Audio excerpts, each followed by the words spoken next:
সাল্লাম সেখানে বসে আছে। এই রুটা যখন সেখানে যাবে, ইব্রাহিম নবীর সামনে থেকে যাবে, আহ আমার বাচ্চার তাজা রূহ, যদি বলুন কেন হুজুরের পা থেকে তো আল্লাহ নূর বর্ষণ করেছে। এ তো আল্লাহর জাকেরিন বান্দা, এ শুকনো ছোকরা না। একবার জোরে বলুন। বাবা, ছেলেরা, যুবকেরা, জওয়ানেরা, ওমর ইবনে আব্দুল আজিজ রহমাতুল্লাহ আলাইহি হুজুর আমার ইন্তেকাল হয়ে গেলেন। ইন্তেকাল হয়ে যাওয়ার পরে জানাজা নামাজটা শুরু করা হবে। বহু ওলি আল্লাহদের আমরা দেখেছি, আলেম বহু দেখবেন, সে আলেম মরে যাবে, 6 মাস পরে তার নাম আর লোকের মুখে থাকে না। কলকাতা আলিয়া মাদ্রাসায় কত শত শত হাজার হাজার আলেমরা চাকরি করেছেন, মুহাদ্দিস চাকরি করেছেন, মরে গেছেন, লোকেরা নাম মুখে নেই। কিন্তু চলে যান পাঁচলায় ওই কলকাতা আলিয়া মাদ্রাসার প্রফেসর আজহারি সাহেব, বদরুদ্দিন আজহারি, কতদিন হয়ে যাচ্ছে, যত দিন যাচ্ছে তার নাম লোকের মুখে মুখে ফুটছে। দাদা হুজুর কেবলা যে সময় আলেম ছিলেন, ওই সময় কি আর পশ্চিমবাংলায় কোনো আলেম ছিল না? হাজার হাজার আলেম। সে আলেমদের নামই কেউ জানে না, আর দাদা হুজুরের নাম কারোর মন থেকে মোছে না। ব্যাপারটা কি? ব্যাপারটা কি? ব্যাপারটা নিয়ে রুহটা তাদের তাজা, জোরে বলবেন না? ওমর ইবনে আব্দুল আজিজ হুজুর ইন্তেকাল হয়ে গেলেন, জানাজা নামাজ শুরু হয়ে যাবে। আল্লাহ পাকের দরবারে রূহের জগৎ থেকে একদল সুহাদা জান্নাতি রূহ বলছে, আল্লাহ আজকে দিনেতে একবার যদি অনুমতি দেন, আল্লাহ পৃথিবীর জমিনে একবার যেতে চাই। পৃথিবীতে কি করতে যাবে? আল্লাহ দুনিয়াদারি করতে যাব না, চাষাবাদ করতে যাব না, মাঠ ঘাট করতে যাব না।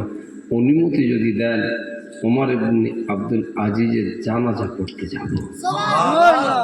রূহের জগৎ থেকে, বারজাখের জগৎ থেকে, কবর থেকে আল্লাহ পাকের দরবারে আরজু করা হলো, আল্লাহ যদি অনুমতি আপনি দান করে দেন, জানাজা নামাজটা শরীক হতে যাব। ও ছেলেরা, জওয়ানেরা, মরা আব্বাকে ভুলবে না, মরা মাকে ভুলবে না। এমন সময় আল্লাহ বলে দিলেন, ফেরেশতারা আমার যত জান্নাতি রূহ এই জানাজায় শরীক হতে যাবে রে, আমি আল্লাহ পাক পারমিশন দিয়ে দিলাম। জোরে বলুন সুবহানাল্লাহ। যাও, যত রূহ যেতে চায় আমি সবাইকে যাওয়ার অনুমতি দিয়ে দিলাম, সবাইকে যাওয়ার অনুমতি দিলাম। হঠাৎ করে একটা এরকম নওজোয়ান এসে বলছে, আল্লাহ আমি যাব, আল্লাহ আমি যাব। বলছে আমি তো অর্ডার দিয়েছি। না আল্লাহ, আমার একটা আবদার আছে। কি গো তোমার আবদার? কিসের আবদার? আল্লাহ পাক 1 বছর হয়ে গেল আমি ইন্তেকাল হয়ে গেছি, আমার মওত হয়ে গেছে। 1 বছর হয়ে গেল আমার জনম দুঃখিনী মা এখনো আমার জন্য কাঁদে। 1 বছর হয়ে গেল আল্লাহ, আমার আব্বা যখন একা থাকে নির্জনে, একা বসে বসে কাঁদে, আমার আব্বা ভোলে না, আম্মা ভোলে না। আল্লাহ তাদের মনটা সান্ত্বনা দেওয়ার মতো পৃথিবীর জমিনে তো কিছু নাই। এমনি আসে, কথা বলছে, খাচ্ছে যাচ্ছে, যখন একা হয়ে যায় আমার মাটা কাঁদে। আব্বা মা কোনোদিন ভুলতে পারে? আমরাও কোনোদিন ভুলতে পারতাম না, জানেন তো। হাদিস পাকে এসেছে, যখন মাটি দেওয়া হয়, কবরে রেখে মাটি দিয়ে যখন আমরা চলে আসি, আল্লাহর ফেরেশতারা ওই কবর থেকে এরকম 1 খামচা মাটি তুলে নেয়, নিয়ে এরকম ছুঁড়ে দেয়। ছুঁড়ে দিলে ওই মাটিটা যত লোক কবর দেয় সবার গায়ে লাগে, লাগে বলে আস্তে আস্তে ভুলে যায়।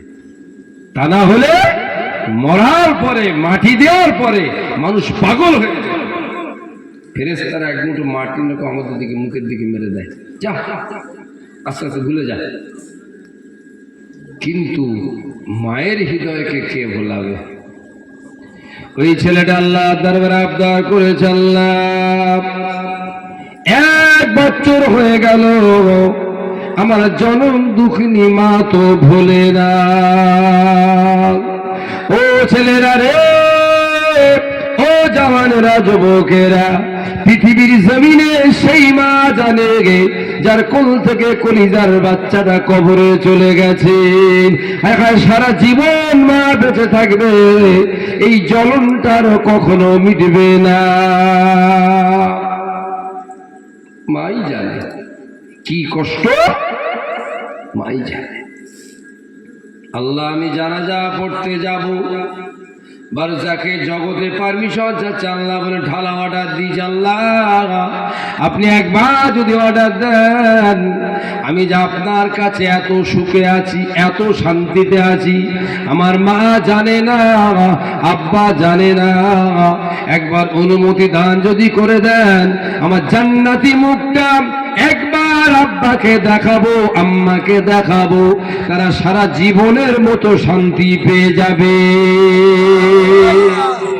আল্লাহ একটু অনুমতি দেন না, আমার মাটা তো কেঁদে কেঁদে মরে যাচ্ছে, আমি একবার শুধু আপনার কাছে এত ভালো আছি, মা জানে না, একবার দেখাবো। সোহাদা, এই ফেরেশতা, এই বাচ্চাটা আমি আল্লাহ স্পেশাল পারমিশন দিলাম, জানাজার পরে এর মায়ের সঙ্গে দেখা করবে, দেখা দেবে, স্পর্শ করবে না, সঙ্গে সঙ্গে চলে আসবে, ফেরেশতা একজন এর সঙ্গে যাও, ব্যবস্থা করে দেবে। ওমর ইবনে আব্দুল আজিজ হুজুরের জানাজা আদায় হয়ে গেল, হাজার হাজার বান্দারা জানাজায় কাতারে শামিল হয়েছে। ও আমার ভাইরা, জওয়ানেরা, যুবকেরা, জানাজা শেষ হয়ে গেল, এক পলকে অর্ধেক মানুষ ফাঁকা হয়ে গেছে, জানাজার মুসল্লি আর ওখানে নাই। আল্লাহ বলেন, ফেরেশতা এই বাচ্চাটার একটা ব্যবস্থা করে দাও। আল্লাহ পাক একটা কুদরতি ঘোড়া দিলেন, ওই বাচ্চাটা কুদরতি ঘোড়ায় বসে মরুভূমি রাস্তা দিয়ে আস্তে আস্তে আস্তে আস্তে করে বাগদাদের দিকে রওনা হলেন। ও বাবেরা, ভাইরা, মা জনম দুঃখিনী মা আর আব্বা যান হঠাৎ করে লক্ষ্য করে দেখেন না, ঘোড়ায় চড়ে কে একজন আসে। মায়ের দৃষ্টিটা পড়ে যায়, ও ছেলেরা সবাই ভুলে যাবে, জনম দুঃখিনী মা তো কখনো ভুলতে পারে না। মা বলছে, আহারে ওই ছেলেটা কাদের ছেলে, ওর চোখ, ওর নাক, ওর কান, অঙ্গ প্রত্যঙ্গ, সব অঙ্গগুলো আমার কলিজার বাচ্চার মতো মনে হয়। ও আমার স্বামী, একবার খবর নেন, খবর নেন, কাদের ছেলে, কোথায় বাড়ি, কোথায় যাবে। আমার মনটা যখন কাঁদবে, ওই ছেলেটা কাদের ছেলে, ওকে গিয়ে একবার করে দেখে আসবো, আমার কলিজার বাচ্চার কথা মনে পড়ে যায়।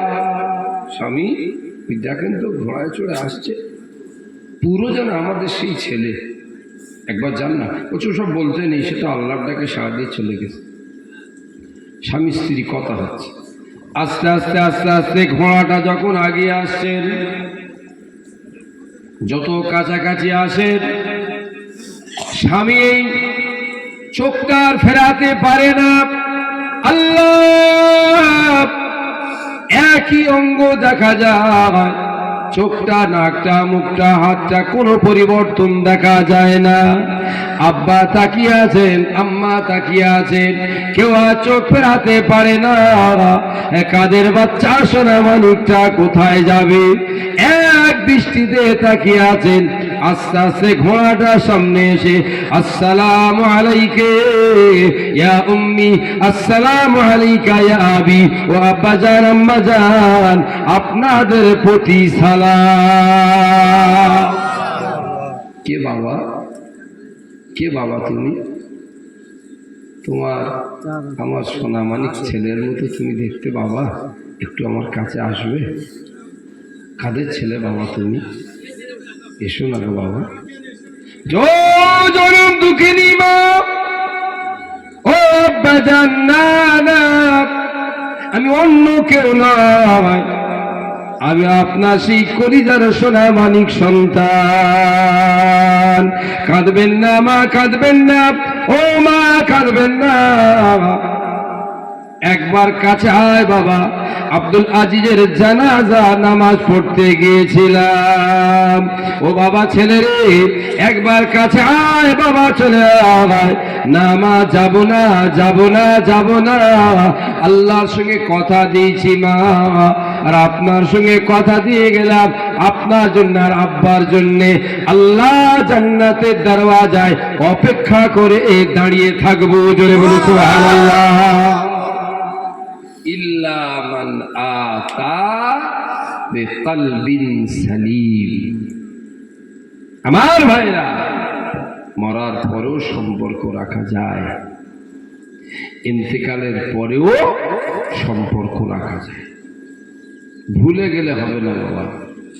মা মরে গেছে, আব্বা মরে গেছে, ওয়াহাবি মৌলবীরা ফতোয়া দিচ্ছে, ওসবে ভুলে গেলে হবে না। আমরা যে কাজগুলো করি প্রত্যেকটার পিছনে আল্লাহর হুকুমের দলিল, মজবুত দলিল আছে। একবার জোরে বলুন, প্রত্যেকটার পিছনে মজবুত দলিল আছে, প্রত্যেকটার পিছনে কোরআন হাদিসের রেফারেন্স আছে। যাদের জানা নেই তারাই বেদাত বেদাত করে লাফালাফি করে, যাদের জানা নেই তারাই বেদাত বেদাত করে লাফালাফি করে। আর সর্বনাশ করে দিয়েছে কিছু বিদেশি পড়া মৌলবী, বাংলাদেশের কিছু মৌলবী। এরা ইউটিউব, হোয়াটসঅ্যাপ, ফেসবুক করে কি সর্বনাশ করে দিয়েছে সুন্নাতুল জামাতের আকীদা। আমার দুঃখ লাগে কি জানেন, ওয়াহাবিদের ছেলেরা আমাদের আকীদায় ঢোকে না, অন্য দলের ছেলেরা আমাদের দলে ঢোকে না, আমাদের ভিতর থেকে চারটে ছেলে বেরিয়ে যায়। এটাই হলো আমার দুঃখ। অন্য মত পথের ছেলেরা তারা আসে না, আমাদের ছেলেরা কেটে ওতে চলে যায়। কোনো একটা ঘরে পড়ে বেরিয়ে যায়, তো বোঝে না ইন্না শাইতানা ইয়াতামাসসালু সূরাতার রাজুল। আখিরি জামানায় শেষ জামানার উম্মাতেরা সাবধান হয়ে যান, শেষ জামানার উম্মাতেরা সাবধান হয়ে যান।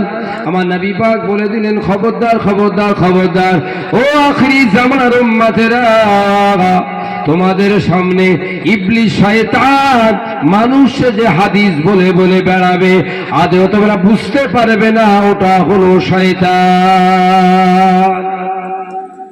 কি করে ধরবে? রাসূল বলছেন শেষ জামানায় এই উম্মতের সামনে ইবলিস শয়তান হাদিস বলে বলে বেড়াবে, হাদিস বলে বলে বেড়াবে, মানুষ বিভ্রান্তির মধ্যে পড়ে যাবে। তাই আমার ভাইরা, আমাদের ছেলেরা, আমার মুরব্বী বাবাজিরা, আমরা যে আকীদায় যে মত পথে আছি, মুরব্বীদেরকে তাজিম করে আল্লাহওয়ালাদের সোহবতের নিয়ে নিজেদের ইবাদত সালাতের সঙ্গে নফল ইবাদতটাকে বাড়িয়ে দেন। কারোর কথা শুনে কমাবেন না। বুখারী শরীফে লেখা আছে, ও বুখারী শরীফের ওই পর্যন্ত এই মৌলবীগুলো পৌঁছায়নি। নফল ইবাদত যত বাড়বে আল্লাহর তত কাছের হবে, কাছে হতে হতে হতে হতে হতে হতে এমন হয়ে যাবে তার অঙ্গ প্রত্যঙ্গ আল্লাহর হয়ে যাবে। জোরে বলো সুবহানাল্লাহ। এখন শুধু শর্টকাট শর্টকাট শর্টকাট। তাই আসেন আমরা এই সময় দোয়া কবুলের সময়, এই টাইমটা খুব গুরুত্বপূর্ণ, খুব ভাইটাল টাইম, আল্লাহকে ডাকার টাইম। পেরেশানে আছেন, অস্থিরে আছেন, সমস্যায় আছেন, চিন্তায় আছেন, অভাবে আছেন, রোগে আছেন, নানান ঝামেলায় জড়িয়ে গেছেন, পাশে কেউ নেই। আল্লাহ বলছে কেউ নেই তা কি হয়েছে? কেউ নেই তা কি?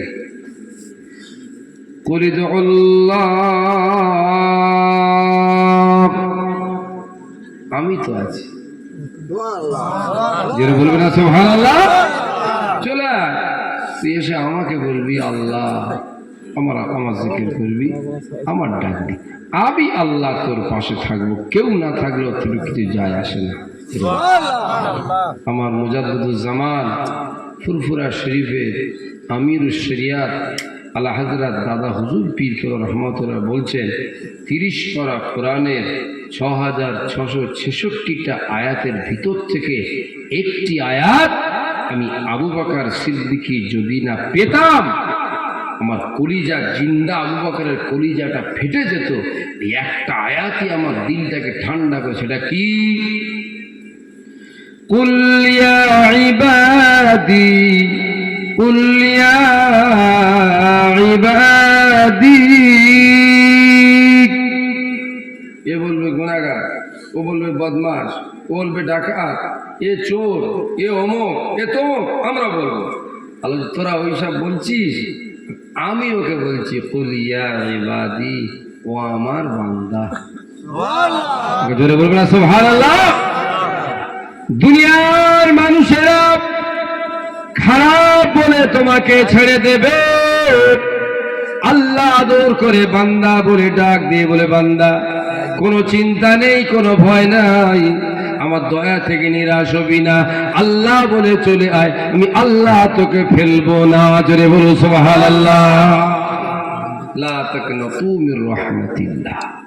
সেজন্যে আজকে আমরা আমাদের এই জামাতার পাড়া থেকে শুধু একটা বার্তা সব জায়গায় দিতে চাই, সেটা হলো নামাজ সবাই পড়ে, রোজা কম বেশি সবাই রাখে, দান ধ্যান কম বেশি সবাই করে, দাড়ি টুপি কম বেশি সবাই পরে।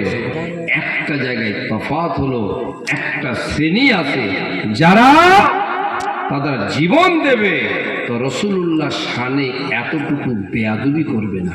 এক বছরে যারা মুস্তাফার শানে এক তিল পরিমাণ বেয়াদবি করবে না। আল্লাহ যদি চায় ওই আদাবে মুস্তাফাটাই আমাদের নাজাতের ওসিলা হয়ে যাবে। জোরে বলো সুবহানাল্লাহ। মৌলবীরা বলতে বলতে বলতে বলতে কি না বলে ফেলছে। আস্তাগফিরুল্লাহ। রাসূলের নিয়ে বলছে, রাসূলের আব্বা মাকে নিয়ে বলছে, উল্টো পাল্টা বলছে। আরবের যুগে একটা শব্দ আছে রাইনা, রাইনা, রাইনা। আল্লাহ রসুলকে ডাকতেন রাইনা। একটা কথা বলছেন তো, হয়তো আমরা একটা কথা বলছি রাইনা, একটু আমার দিকে ফিরে, আমার দিকে শুনুন, আমার দিকে করুন, একে আরবিতে রাইনা বলে আরবি শব্দটা চলে। আমার রসুলকে ডাকছে রাইনা, রাইনা। আল্লাহ বলছে এই রাইনা শব্দটা এদের কাছে ভালো। কথায় বলে এক দেশের গালি আর এক দেশের বুলি। তার মানে কি, আমাদের এখানে যে কথাটা খারাপ আর এক জায়গায় সে কথাটা ভালো, আর এক জায়গায় যে কথাটা খারাপ আমাদের এখানে সে কথাটা চলতি আছে, আছে না নেই? আমার আল্লাহ বলছে না না না না না, এখানে ভালো হলে কি হবে? এই শব্দটা ইহুদিদের কাছে খারাপ, যার কারণে আমার নবীর সঙ্গে কথা বলার সময় ওই শব্দটা পর্যন্ত আমি আল্লাহ তোমাদের বলতে দেব না। জোরে বলে সুবহানাল্লাহ। আল্লাহ ভালোবাসে, তাহলে এদের কাছে শব্দটা ভালো, কিন্তু তারপর হচ্ছে না ওদের কাছে তো খারাপ, ওদের কাছে খারাপ, তোমাদের কাছে ভালো, তারপরেও আমার নবীর জন্য এটা বলা যাবে না। একবার জোরে বলে সুবহানাল্লাহ। রাসূলকে কিরকম বাসতে হবে একবার ভেবেছেন? তার আদবটা কিভাবে লক্ষ্য রাখতে হবে? এই আদবটা লক্ষ্য রাখতে গেলে আদব যারা করেছিলেন তাদের কাছ থেকে সেই আদবের তরিকাটা শিখতে হবে। বই পড়ে পড়ে একা ডাক্তার হওয়া যায় না, বই পড়ে পড়ে একা মাস্টার হওয়া যায় না, বই পড়ে পড়ে নিজে নিজে ইঞ্জিনিয়ার হওয়া যায় না, বই পড়ে পড়ে নিজে নিজে প্রফেসর হওয়া যায় না, আর একজনের দ্বারস্থ হতে হয়। সুতরাং কিতাব পড়তে পারো বলে তুমি অল ইন অল, কিতাব পড়তে জানো বলে তুমি অল ইন অল। আর এখন তো বাংলা মার্কেট হয়ে গেছে, বাংলা বই পড়তে পারো বলে তুমি সব বুঝে গেছো। এটা একমাত্র পরিচয় দেয় সেই যে কোনো শয়তান। গুরু লাগে না লাগে না? তাহলে বাংলা বই পড়ে পড়ে সব সমাজে পাড়ায় গ্রামে মহল্লা ফিতনা করছে। তাই আমার ভাইদের অনুরোধ করব, মুজাদ্দিদ জামানের তরিকা শরিয়াত নিয়ে মারিফাত নিয়ে দুটো নিয়ে আমরা এই জন্যই ফুরফুরা সিলসিলা দাদাপুরের সিলসিলা মেনেছি। আমরা দুদিকটার বিশ্বাস করি, জাহিরিটাও বিশ্বাস করি, বাতিলটাও বিশ্বাস করি। এক বছরে বলুন। যত মশালাগুলো আছে আমি দেখেছি, মক্কা শরীফ মদিনা শরীফের বহু মশলা আছে যেগুলো আমাদের করি না, আর আমরা যেগুলো করি মক্কা মদিনায় পর্যন্ত করে না। এর অর্থ এটা নয় আমরা ভুল করছি, এটা নয়। আমাদের ইমাম যে কাজগুলো করেছেন এইগুলো বুঝতে হলে গোটা 3-4 হাদিস পড়লে মৌলবি ঠিক হয়ে যাবে। ইমাম আবু হানিফা রহমতুল্লাহ আলাইহির মাসলা জানতে গেলে বাপের বেটার মতো তহাবি শরীফটা পড়তে হবে। ইমাম আবু হানিফার মাসআলা জানতে গেলে বাপের বেটার মতো শরহে মাআনুল আসারের হাদিসটা পড়তে হবে। ইমাম আবু হানিফার মাসআলা জানতে গেলে মুয়াত্তা ইমাম মুহাম্মদ পড়তে হবে। ইমাম আবু হানিফার মাসলা জানতে গেলে আপনার মুসনাদে ইমামে আজম কমপক্ষে এই 5-6টা হাদিসের কিতাব পড়তে হবে। তুমি নামই জানো না, তুমি মাযহাবের ভুল করছো। এটাই তো অবাক ব্যাপার। আল ফিকহু সুন্নাহ পড়তে হবে। এই কিতাবটা আমি কাশ্মীর থেকে আনিয়েছি, আল ফিকহু সুন্নাহ। সেখানে মাযহাবের মাসলা পাবেন, তরিকার মাসলা পাবেন, শরিয়াতের মাসলা পাবেন। এই আমি মক্কা শরীফে গেলে দেখবেন প্রত্যেকবারে আজানের পরে জামাতের তাকবীর দেয় সব একবার করে, আশহাদু আল্লা ইলাহা ইল্লাল্লাহ, আশহাদু আন্না মুহাম্মাদুর রাসূলুল্লাহ, হাইয়া আলাস সালাহ, হাইয়া আলাল ফালাহ, একবার করে। মনে হবে আপনার একটা খটকা লাগবে। আমি বাড়িতে এসে হাদিসের কিতাব খুললাম, মযহাবের কিতাব, মযহাবের হাদিসের কিতাব খুললাম। এই তহাবি শরীফটা মুফতিতে পড়ানো হয়। তুমি তো মুফতি, ওই তহাবি বোঝো না, তুমি কি মযহাবের মশলা বুঝবে বন্ধু? তো সেখানে লিখছে এই তাকবীর দেওয়ার 3 রকম তরিকা আছে। একটা হলো সবকটা একবার করে বলা যায়, একটা হলো সবকটা একবার, কতকমতি সালাটা 2বার, আর একটা হলো সবকটা 2বার করে বলতে হয়। যে 3টে লাইন আছে, 3টে লাইনের মধ্যে সবকটা 2বার, এর পিছনে বেশি হাদিস আছে। একবার জোরে বলবেন না সুবহানাল্লাহ? তুমি সেই জায়গায় যাবে না, এসে গ্রামে ফিতনা করবে, কথা বলছেন না? তাই আজকের এই যে সব রোসানি সাল সব আপনারা করেছেন, সবার সব জিনিস কি ভালো লাগে বলুন? সব জিনিস সবার ভালো লাগবে? হ্যাঁ, একটা কথা আমি বহুবার বলেছি, আজকেরও বলছি, সব জিনিস সবার ভালো লাগে না। আল্লাহর নবী, দার নবী, সোনার নবী আমার আরবের জমিনে ছোটবেলা থেকে বড় হলেন। মক্কার একটি মানুষও বলবে না আব্দুল্লাহর কলিজার টুকরা মুহাম্মদ ছেলেটা খারাপ, একটা মানুষও বলে না। এক কথা সবাই বলে রে, এত ভালো মক্কার জমিন আর হতে পারে না। জোরে বলুন সুবহানাল্লাহ। ভালো ভালো ভালো ভালো ভালো ভালো ভালো ভালো, এত ভালো আর হয় না।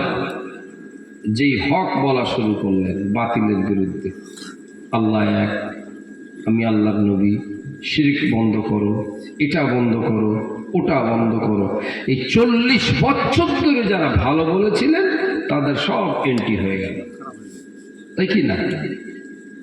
হকটা সবাই নিতে পারে। হক কোথা থেকে আসে? এই হক হক করে না, বলে আমি হক, আমি হক, আমার হকটা আসে কোত্থেকে? আল হাক্কু মির রাব্বিকা, হকটা আসে আল্লাহর পক্ষ থেকে, হকটা আসে আল্লাহর পক্ষ থেকে। আর হক তারাই বেশি বোঝে আল্লাহ যাদের কোরআন হাদিসের বেশি জ্ঞান দিয়েছেন। জোরে বলো সুবহানাল্লাহ। অভিজ্ঞতা অর্জন করো, খালি ফিতনা করলে হবে?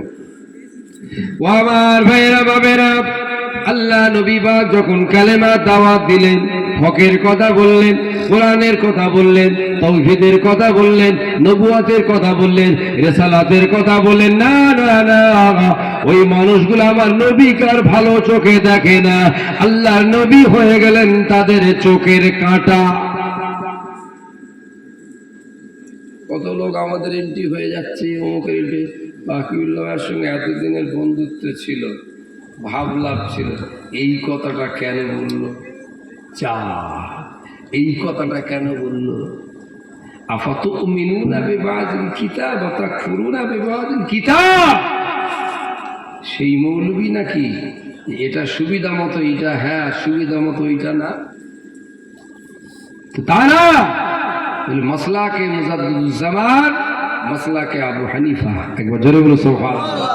ওরে আমার যুবক ছেলেরা, জওয়ানেরা, মুরব্বিয়ানেরা, হঠাৎ করে আল্লাহ নবী পাকের জবান থেকে তৌহিদের কথা, রিসালাতের কথা, আল্লাহর কথা শোনার পরে একদল মানুষ আল্লাহ নবী পাকের চরম পরম শত্রু হয়ে গেলেন। মুহাম্মাদের এই কথাগুলো জীবনে মানা যাবে না। ওদের ভিতর থেকে একদল মানুষ বলছে না, ছেলেটা তো ছোটবেলা থেকে ভালো ছিল, হঠাৎ করে কেন ছেলেটা এইসব কথা বলে? মনে হয় এই ছেলেটার কোনো কঠিন বিমার হয়েছে, রোগ হয়েছে, যার কারণে এমন কথা বলে। মক্কার জমিনে কেউ কখনো বলে না। এই সবাই মিলে কেন মোহাম্মদের উপর আগ্রাহী করছিস? মনে হয় ছেলের কোনো রোগ টোগ হয়েছে না, তোর ভুলভাল বলবে কেন? কিসের রোগ? হয় জেন ধরবে, তাই খুব বিষ ধরেছে, তাহলে নার্ভের রোগ হয়েছে। তাহলে এত কথা উল্টো পাল্টা যা জীবনে কেউ বলে না, এই ছেলেটা বলছে। এক কাজ করলে হয় না কি, একটা ডাক্তার দেখালে হয় না? বলুন না নাউজুবিল্লাহ, যারা বলে না নাউজুবিল্লাহ, ডাক্তার দেখালে হয় না? বলছে হ্যাঁ ঠিক বলেছ, ছেলেটা খালি পাগলামি করছে, ভুলভাল করছে, ডাক্তার দেখাই, ডাক্তার দেখাই বলে একটা ডাক্তার ডেকে দিয়েছে। আমার রহমতুল্লাহ আলামিন আম্মা জান্না আমেনার ঘরে চুপচাপ বসে আছে। আজকের দিনে আল্লাহ আপনাদের দেখার তৌফিক দেন। আমি 20 বার দেখেছি, একবার দুবার না। আমার রাসূল পাকের সেই ঘরটা কিতাব রাখা আছে সব, যেখানে মা আমেনা থাকতেন সেই ঘরটা ইজ্জতের জন্য কিতাব রাখা আছে। জুড়ে বলুন। ওই শয়তানের ঘরটা বাথরুম করা হয়েছে আবু জেলে। আর এবারে গিয়ে আমি মনের শখ সাতটা মিটিয়ে নিয়েছি। অনেক কষ্ট করে খুঁজে খুঁজে ওই বড় শয়তানের কবরটা খুঁজে পেয়েছি। কার? আবু জেহেল। ইচ্ছা মতো উঠে লাথি মেরেছে, বুকের ওপরে ইচ্ছা মতো কবরের ওপর লাথি মেরেছে। দেখি আমার জেন ধরেকে ভূত ধরে, দেখি শয়তানের বুকে একটু লাথি মারি, মেরে মনটা ঠান্ডা করেছি। আমার রাসূল এত কষ্ট দিয়েছিলেন। বদরের যুদ্ধের 3 দিন পর আল্লাহ রাসূল ওই যুদ্ধের মাঠে গিয়ে যে জায়গায় আবু জেহেলের কবর দেওয়া আছে, হুজুর আর থাকতে পারেননি, কবরের উপর উঠে পড়েছে। একবার জোরে বলি সুবহানাল্লাহ। কবর উঠে বলছে, চাচা তোমারটা ভালো না ভাই তোরটা ভালো? জোরে বলবেন না? সোজা একদিন হতে হবে বাবা, কোনো টেনশন করবে না, রাস্তা একটাই, মরে যেতে হবে। কষ্ট সৃষ্ট যাই হচ্ছে ওগুলো সব একটাই ঠিকানা। খুব ভালো আছে তো কি হয়েছে? তো মরে যাবে। খুব খারাপ আছে তো কি হয়েছে? মরে যাবে। হার্টবিট ওটা দেখেছেন? হার্টবিট এক্সরে দেখেছেন কিরকম? এরকম না, up down up down up down. সোজা হবি সেই দিন মরবি। কথা ঠিক না বলো? যেদিন সোজা হবে সেই দিন তুমি মরে যাবে। কষ্টে আছো, ভালো আছো, একটু ভালো হচ্ছ, ঠিক আছে, একটু অভাব যাচ্ছে, ঠিক আছে, একটু রোগে পড়েছো, ঠিক আছে, একটু সুস্থ আছো, ঠিক আছে, কারণ তোমার বাঁচার লক্ষণ এগুলো। রোগে পড়বে, অসুস্থ হবে, একটু অভাব যাবে। যেদিন তুমি ফুল ক্লিয়ার হবে তখন তুমি এবার খায় হয়ে যাবে। ওই জন্য যা হবে বলতে হবে আলহামদুলিল্লাহ। কি বলতে হবে? আলহামদুলিল্লাহ। আল্লাহ নবী দয়া নবী সোনা নবী আমার আম্মা জামানা আমেনার হুজরা মুবারকে বসে আছেন। এমন যে একদল কুফারে কুরাইশরা আল্লাহ নবী পাকের দরবারে হাজির হলেন। ওই ডাক্তার সাহেব আমার নবী পাকের হুজরা মুবারকে প্রবেশ করলেন, বলছেন আপনার নাম কি? মুহাম্মদ ইবনে আব্দুল্লাহ। বলছে হ্যাঁ আমার নাম মুহাম্মদ ইবনে আব্দুল্লাহ। বলছে আপনার কি মাথা খারাপ হয়ে গেছে? আমার রাসূল বলছে কই না তো, আমার তো মাথা খারাপ হয় না। বলছে কে বলেছে মাথা খারাপ হয় না? আপনার পাড়ার লোক সবাই বলছে। কি বলছে? আপনি উল্টো পাল্টা ভুল ভাল বক্তৃতা করেন, ভুলভাল বক্তৃতা করছেন মুখ দিয়ে, পাড়ার লোক অস্থির হয়ে যাচ্ছে, কোথায় আল্লাহ, কোথায় নবী, কোথায় অমুক, কোথায় তমুক, কিছু কী কারবার আপনি শুরু করেছেন? তো হুজুর বলছে, তা আপনি কে? বলছে, আমি ডাক্তার। তা আমার বাড়ি এসেছেন কেন? যে আপনি যে পাগলামি করছেন, নাউজুবিল্লাহ, আপনার চিকিৎসা করতে। ওমা সাহিবুকুম বিমাজনুন, আল্লাহ বলছে ছোটবেলা থেকে তোমাদের সঙ্গে বড় হয়েছে, তোমাদের সঙ্গী তোমরা পাগল বলছো, তোমাদের সঙ্গী পাগল না। বলবেন না? ওরা মানবে কেন? ওরা ডাক্তার ডেকে নিয়ে এসে পাগলের চিকিৎসা করবে। কথা বোঝেন না? আমার হুজুর রেগে যাননি, আমার রহমাতুল্লিল আলামিন। ছেলেরা, ওদের কথা শুনে আমার নবী রেগে গেলেন না, হুজুর আমার আগুন্বিত হলেন না। করুণ সুরে বলছে, ও ডাক্তার সাহেব, আপনি আমার চিকিৎসা করবেন। ওরা আমাকে পাগল বলে আপনাকে ডেকেছেন, আমি উল্টো পাল্টা বক্তৃতা করি। আপনি কি জীবনে আমার পাগলামির বক্তৃতা শুনেছেন?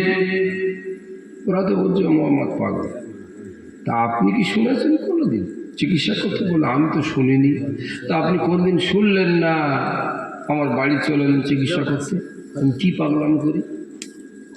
তখন কুফারে করে সেটা বলছে, হ্যাঁ ঠিকই তো। আপনি কি শুনবেন? বলে, হ্যাঁ শুনবো। তখন ওরা বলছে, রোগ ঠিক ধরে ফেলবে এইবার, ডাক্তার রোগ ধরে ফেলবে। মোহাম্মদ যে পাগলামও করে, ডাক্তার নিজে একটু শুনে নিলে আরো চিকিৎসাটা ভালো হবে। হুজুর বলতে, আমি শোনাই, শোনাবো? বলছে, হ্যাঁ শোনান। আল্লাহ রসুল কি শুনিয়েছিলেন সেই দিনে? আলহামদুলিল্লাহ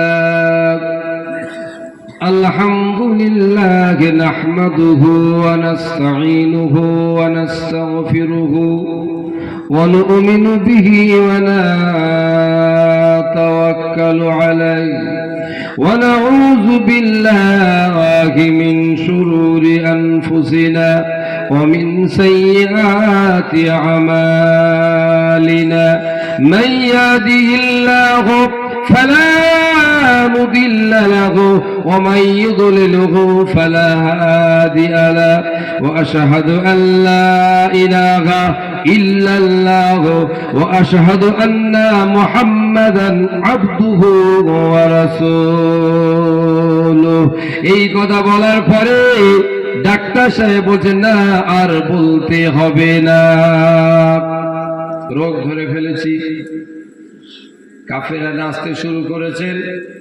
অভিজ্ঞ ডাক্তার, অভিজ্ঞ ডাক্তার, অভিজ্ঞ ডাক্তার ঠিক রোগ ধরে ফেলেছে। ডাক্তার বলছেন, পাগলের পাগলামি ধরে ফেলেছি, তবে না, আমি আমার জীবনে হাজার হাজার পাগলের চিকিৎসা করেছি গো।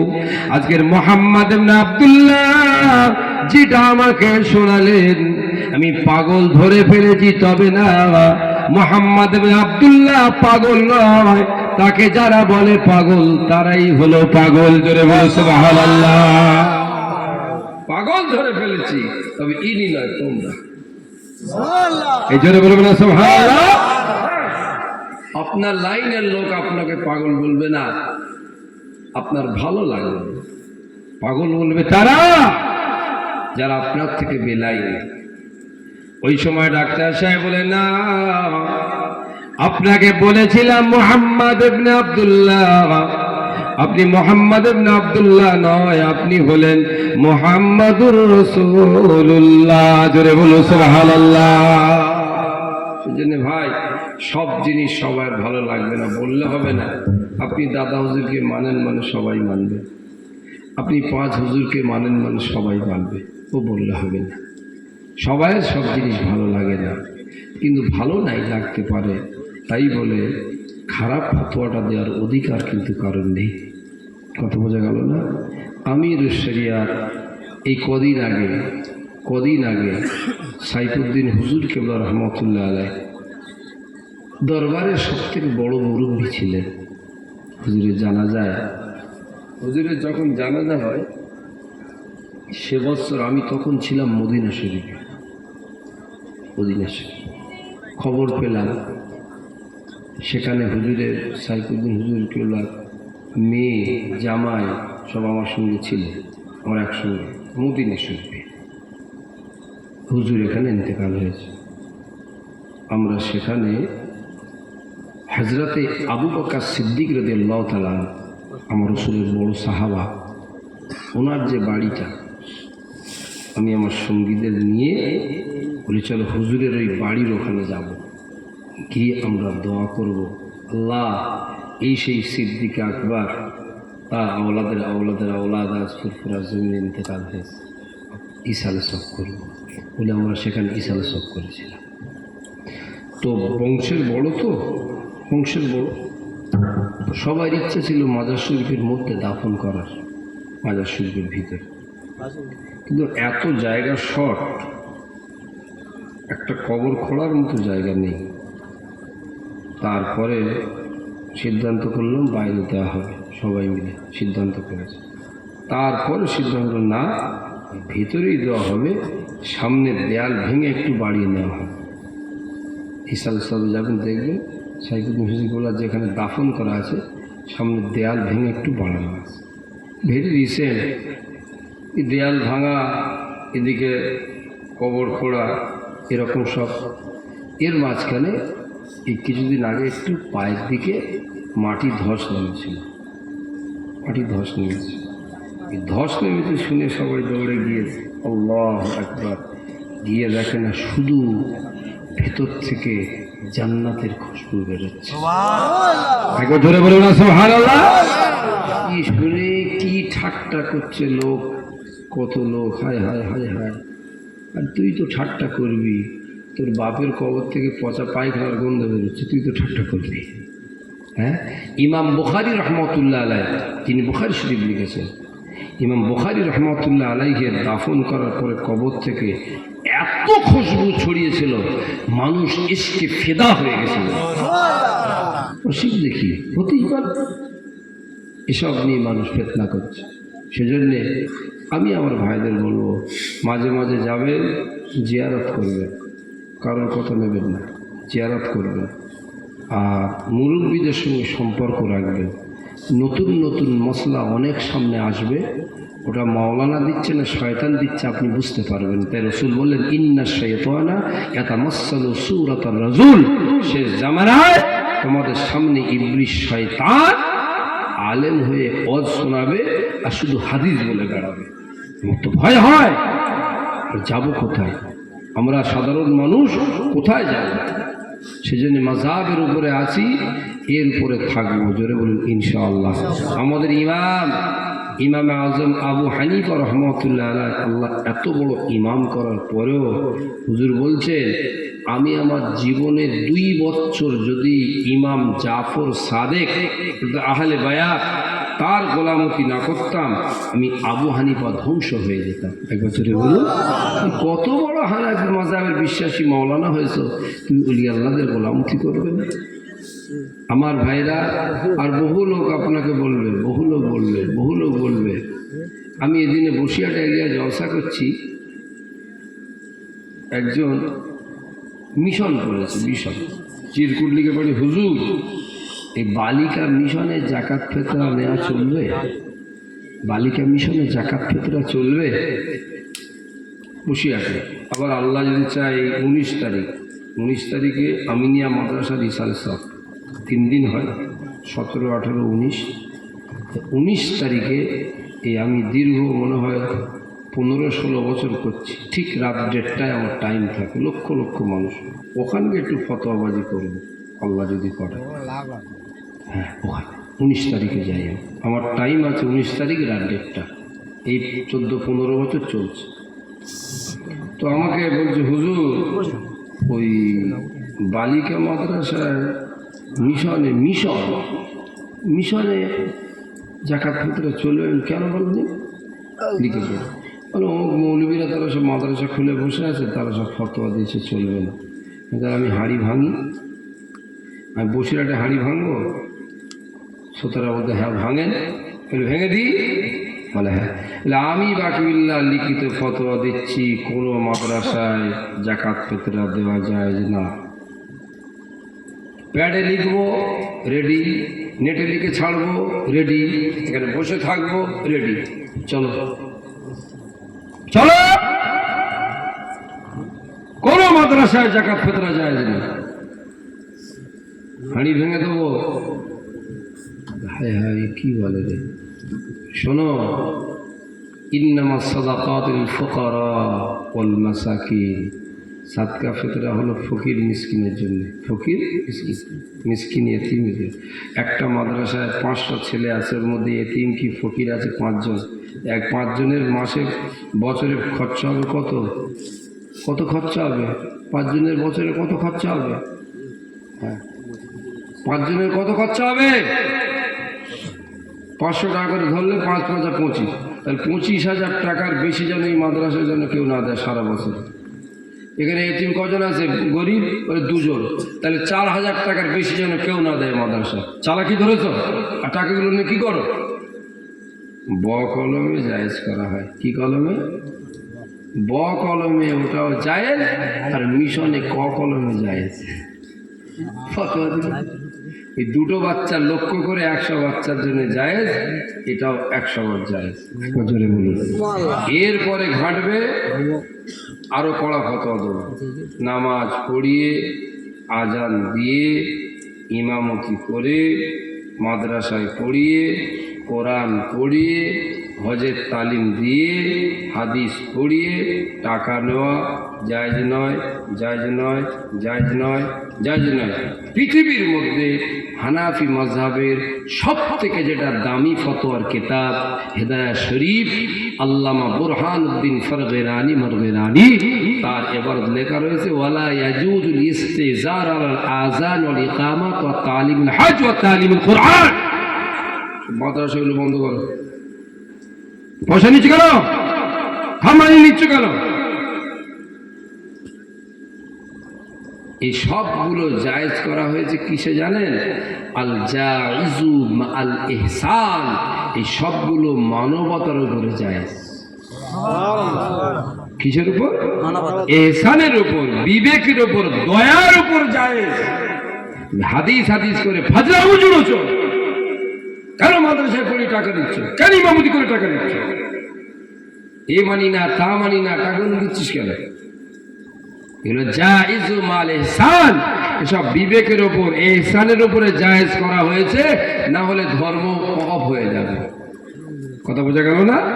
ওই জন্য ভাই, আমরা যারা আছি আলহামদুলিল্লাহ ভালো আছি। বলুন আলহামদুলিল্লাহ, বলুন আলহামদুলিল্লাহ। দরুদ শরীফ আল্লাহুম্মা সাল্লি আলা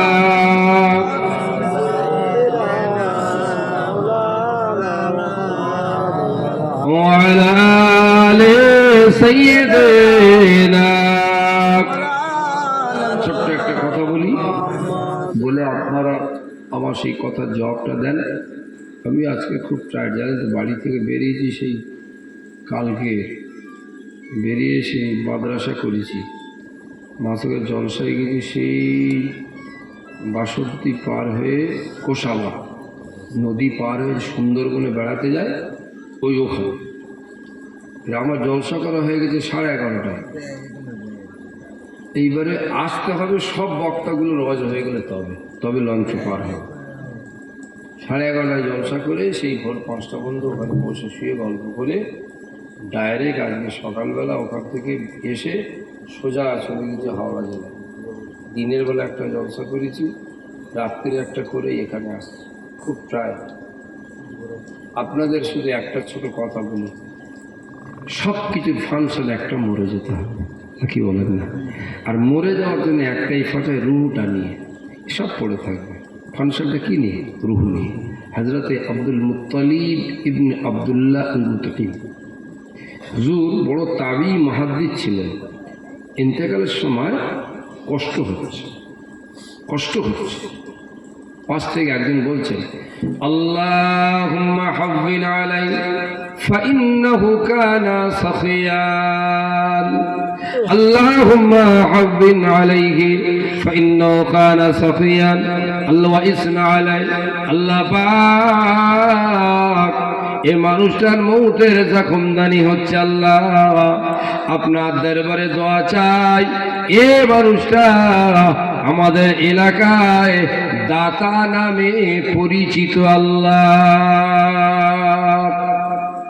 আল্লাহ মৌতের কষ্ট হচ্ছে কিন্তু আমরা একে দাতা বলে চিনতাম হঠাৎ কষ্টটা বন্ধ হয়ে যে ওই মার্জে মৌতের মানুষটা সুস্থ হয়ে এক মিনিট হ্যাঁ ভাই তোমরা এক্ষুনি কে কি বললে বলে আমরা বলছি আল্লাহুম্মা হাওবিন আলাই ফাইন্নাহু কানা সাখিয়ান ওয়া ইসনা আলাইহি আমরা এইটা বলেছি আল্লাহকে আল্লামা সুয়ুতি লিখছেন তখন বলছে জানো তোমরা যখন এই কথাটা বললে আজরাইল তখন আমার মাথার ধারে দাঁড়িয়েছিল যেই বলেছে আল্লাহ একে আমরা দাতা বলে চিনি আজরাইল বলছে আল্লাহ যার এলাকার লোক তাকে দাতা বলে শুনে আমি আজরাইল তো তাকে কষ্ট দিতে পারবো না আরো জোরে ইন্নাহু ইসনা আলাই একটাই আমল আপনাদের দিয়ে যাচ্ছি আমলটা হলো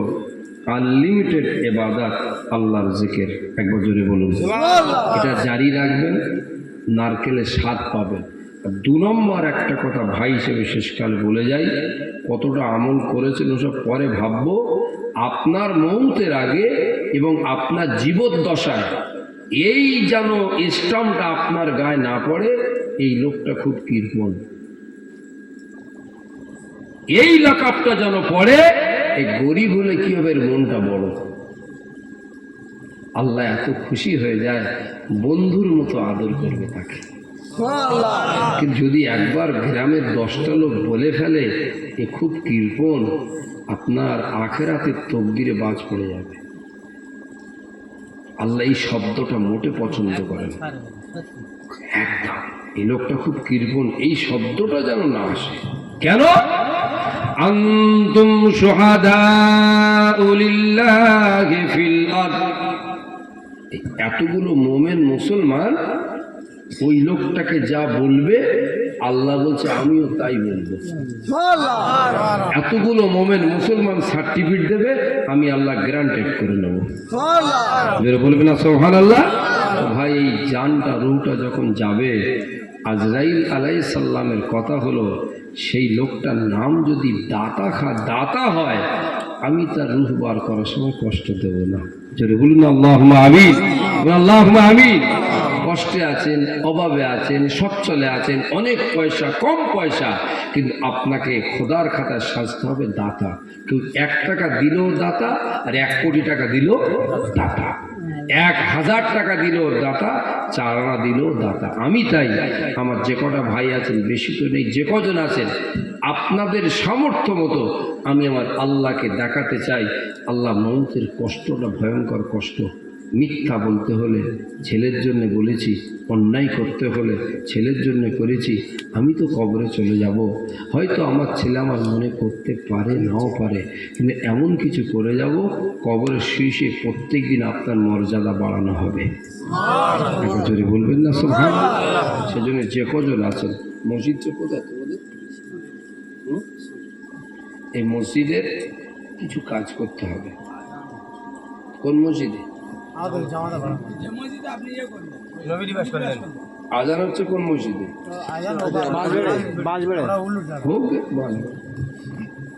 আমাদের তো হয় না এখন ঠিক আছে তো ভালো করে শোনেন যে কজন আছেন যে কজন আমরা আছি ভাই আমরা একটু আল্লাহকে দেখিয়ে দিই আল্লাহ অভাব হলেও কৃপণ নয় বলুন ইনশাআল্লাহ যেন বলুন ইনশাআল্লাহ সেজন্যে সিমেন্ট হোক বালি হোক ইট হোক পয়সা হোক যে কজন আছে নিজের থেকে একজন করে বলুন হুজুর আমি এইটা দেবো আমি শুধু আমার আল্লাহকে দেখাবো আল্লাহ আমাদের মনটা দেখুন আপনি বলেছেন কোটি কোটি কোটি কোটি টাকা থাকলেও আমি আল্লাহ তাকে বড় লোক বলি না আমি আল্লাহ তাকেই বড় লোক বলি যার মনটা বড় আমরা আল্লাহর কাছে মনের বড় লোক হতে চাই যেটা বলুন ইনশাআল্লাহ ইনশাআল্লাহ এক এক করে নাম বলুন এখানে আমি 1000 টাকা আমার দাম কি নাম হ্যাঁ? আমার ইমাম ভাই সর্বপ্রথম আল্লাহ তোমার ঘরের জন্য 1000 টাকা, জোরে বলেন মারহাবা, জোরে বলেন না মারহাবা, নারী দেখবে। দেখেন আপনি চলে যাবেন তো টাকা পয়সা জমি জায়গা ঘর বাড়ি ছেলে পুলে বিবি বাচ্চারা সবাই ভোগ করবে। আল্লাহ ভালো জানে আপনি যাওয়ার পরে তার কি অবস্থায় থাকবে। এই মসজিদে যতদিন রুকু সেজদা নামাজ আজান হবে, আল্লাহর কসম করে বলছি এর 1 টাকার অংশ আপনি কবরে শুয়ে শুয়ে পাবেন। ধরে বলবেন না সুবহানাল্লাহ। 2 নম্বর সাইদ গাজী 500 টাকা। আমাদের সাইদ গাজী এই মসজিদ হচ্ছে মায়ের দাবি দিয়ে হচ্ছে মা। সাইদ গাজী 500 টাকা। আমাদের সাইদ গাজী। বড় ভাই এটা একটু হাত বাড়িয়ে দেবে। আল্লাহ আল্লাহ আপনি দেখেন আমার ভাইয়ের বাবাজিরা কত আপনাকে মহব্বত করে। আল্লাহ আমার গুনাহগার মনটা দেখেন। আল্লাহ আল্লাহ আমার ভাইদের মনটা দেখেন। আজানটা হয়ে যায়। আল্লাহ আপনি আমার ভাইদের উন্নত করুন যেন আমরা গরিব হতে পারি কিন্তু আপনাকে ভালোবাসি। আল্লাহ আপনার হাবিবকে ভালোবাসি, আপনার ঘরকে ভালোবাসি, আপনার ইবাদতকে ভালোবাসি, আপনার সেজদাকে ভালোবাসি। আল্লাহ আপনি কবুল করেন।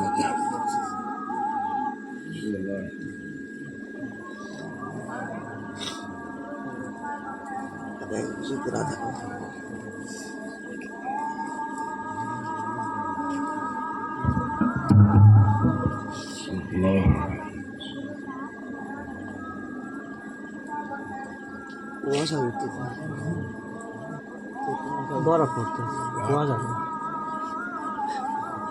সাল্লাল্লাহু আলাইহি ওয়াসাল্লাম।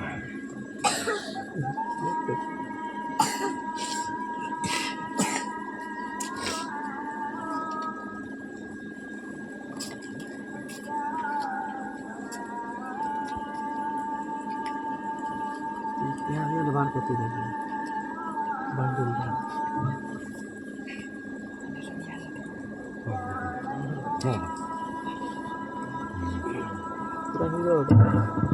দেখছি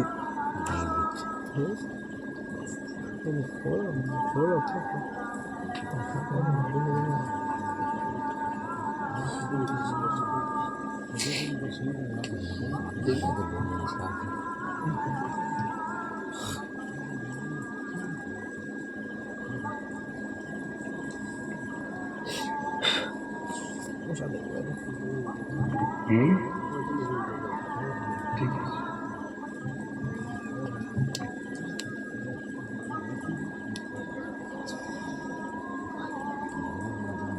ঘোড়া পড়ে দেয় ওই ধূপ করে নিছি আরে ধোকা দিয়ে উপরে আর তো ধোকা দাও তো বেদ লোক কিনতে পারে না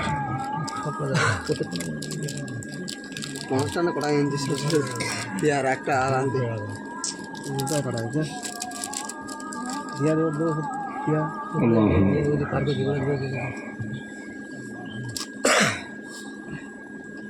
দরুদ শরীফ আল্লাহুম্মা সাল্লি আলা সাইয়্যিদিনা মাওলানা মুহাম্মদ ওয়া আলা আলি সাইয়্যিদিনা মাওলানা মুহাম্মদ। বলো ভাই নাম বলো।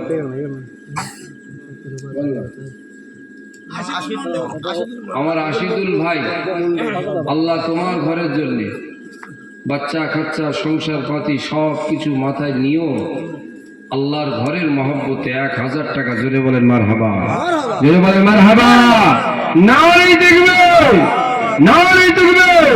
আল্লাহর ঘরের প্রেমিক গণ বলুন জিন্দাবাদ, জোরে বলুন জিন্দাবাদ। তাহলে একটা আমরা এখানে যে কজন আমার ভাইরা বাবাজিরা আছে আমি আপনাকে দেখাবো। আল্লাহ আমরা গরিব তবে বখিল নয়, বলুন ইনশাআল্লাহ, বলুন ইনশাআল্লাহ। 4 নম্বর একজন বলুন পরপর যা খুশি।